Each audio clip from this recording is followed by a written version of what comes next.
Careful. Oh.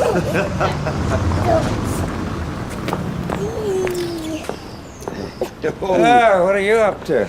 Oh, we're just going down the Red Wreck. I'm going to show him what Man United missed out on, aren't I? Eh? So, you fancy it? No, thanks. My footballing days are over. Well, I don't remember him starting. Let's face it, you were no Busby babe, were you? The one time your granddad took me on the park to play football, do you know what he did? He smashed the window on the ice cream van. Don't remind me. Always had better things to do after that, didn't you? Yeah, and I regret it. You always think there's another afternoon. Today's another afternoon, but better things to do, I expect. Not better, just more urgent. Anyway, I'm glad you're not making my mistakes. No need. You're still more than capable of making your own. Come to the park, Grandad. You can ref for us. I'm sorry, son. I really can't. You go easy on your dad, eh? Gotta look after him.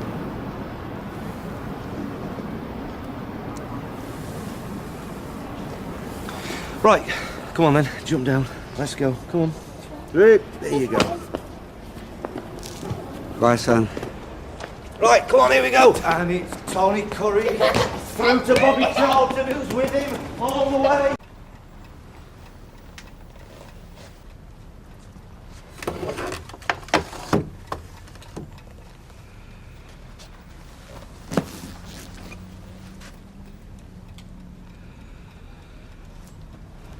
Anyone home? Go on. I won, Grandad, I won. Penalty competition. I'll tell you what England could do with this one next time we're in a penalty shoot. Are you going on holiday, Grandad? No, No. He's running away to sea, aren't you, Dad? Off to sail the ocean blue with Captain Crumpet. And I thought I was the only sailor in the family. Peter, please. This is my last chance. I have to. No, you don't have to, Dad. You'll do whatever suits you. You always have. Upstairs. Don't need a Upstairs! There's no need to snap at the boy. Don't tell me what to do. The time for that's finished, it's past. So this is what? Forever? What's left of it? And everything you need's in that poxy little case? There's nothing much that I need. Which I took to be some kind of proof. Of what? Come on. Of what? Of how little I'd built up. What, pyjamas? A toothbrush? A book of poetry, perhaps? And one or two things of sentimental value. Yeah? Like what? Like a lock of Susan's hair. And a lock of yours. So, were we ever going to see you again? Were you going to say goodbye if we hadn't stumbled in? Or was that it? I would have come round here later and you'd be gone.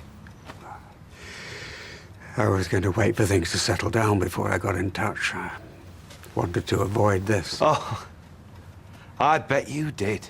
Well, you can visit. Maybe I can visit too. I want to see a lot of you. Yeah, I just couldn't face facing it. And what does Deirdre say? Where is Deirdre anyway? Is she crying in a heap somewhere? Unbelievable. You haven't told her, have you? It's all in there. Please, Peter. That woman, Dad, has given you her life. This is no time to exaggerate. It's a marriage of convenience. It always was. And the rest simply isn't your business. You're deluding yourself. Please, have some class. Look, I won't be spoken to like this. If I'm being selfish, then it's about time. I've wasted too many years, Peter. Far too many years. And this woman, this piece, she's behind all this, isn't she? Divorced, no doubt. She's lonely, bitter. Leave your wife, leave your wife, leave your wife. She's not like that. She listens and she gives. Yeah, really. She gives out more like. Oh, well, if you're going to bring it down to all that, it just shows that you've really no idea what this means to me. Do you know I've had more back from a few stolen hours on that boat than I've had from a lifetime in this house? No, I know. I can see that. I mean, I can see the appeal of someone whose company you enjoy more than your wife's. And she's different. And she's bright. I take it, is she bright? Very. But, Dad, let's just be clear-sighted about this, okay? You're knocking on. You're an old man. What happens if you need care? What happens if you need treatment or you get ill? I'm trying to see this from your perspective. We'll take care of each other. What happens if you meet someone? If she gets bored with you? Well, I can't afford to think ahead. No. You can't afford not to. Well, if this proves to be the wrong decision, then so be it. We should all be allowed to fail.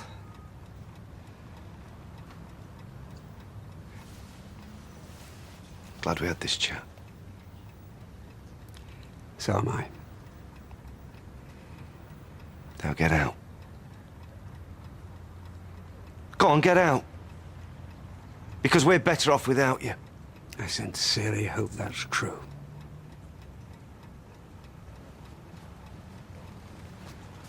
See you at Blanche's funeral.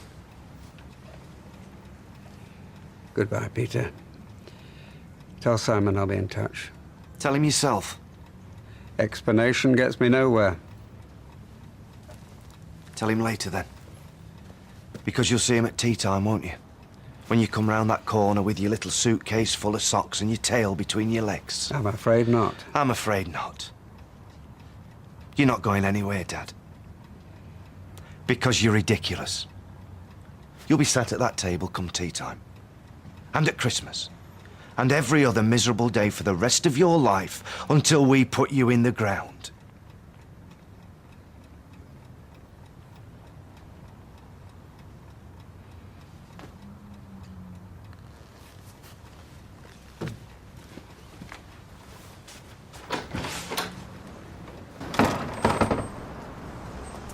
There'd be all sorts in that grass.